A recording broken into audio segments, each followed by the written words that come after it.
Motion is U.S. airports should use racial and religious profiling. And here to argue for the motion, Robert Baer, a former CIA agent making his way to the lectern. And Bob Baer is the CIA guy journalists love to interview because he really did it. In the late 70s through the 80s into the 90s, he really was a spy in the Middle East and wore disguises and jumped out of airplanes. And then he wrote a terrific book about it, a little bit naughty because he told a lot of secrets. It was turned the inspiration for a movie called Syriana. And Bob, apparently you inspired the George Clooney role. Did you see the resemblance all along yourself? I was starting to get thick around the middle, yes, it's true. Ladies and gentlemen, Robert Baer. Thank you. You know, all these arguments are telling, but I'm going to approach profiling from... First, I'd like to say that I have a daughter from Pakistan, and I have a lot of Pakistani visas. And she's from Faisalabad. It's from a center of terror. A lot of terrorists have come there, and I would fit that profile as well. And I'll say it now, I don't mind being stopped, and I have been stopped. But you have to look at this. What I think is a mistake is if we let this devolve, this argument, into Islam against the West or the United States against the West. Let me take an example. It may seem a bit facetious, but it's a very real one.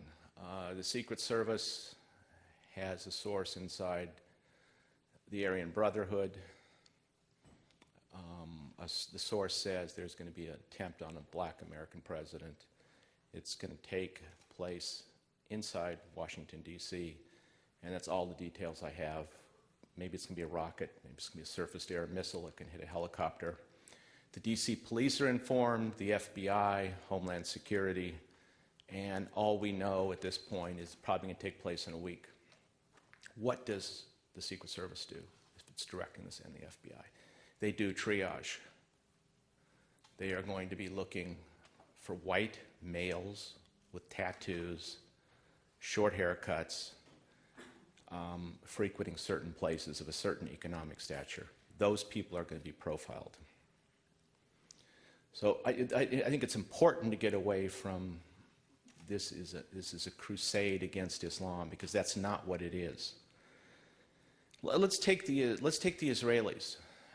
Whatever side you come down on that, they have a certain experience in the Middle East. Call it profiling, call it what you will. I was in Lebanon in the 80s, and their assumption when they invaded in 1982 is they were going to have a problem with Palestinian Muslims.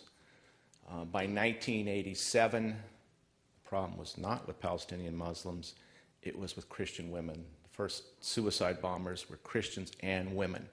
Their profile went from religion to a fairly light Maronite and Orthodox Christians.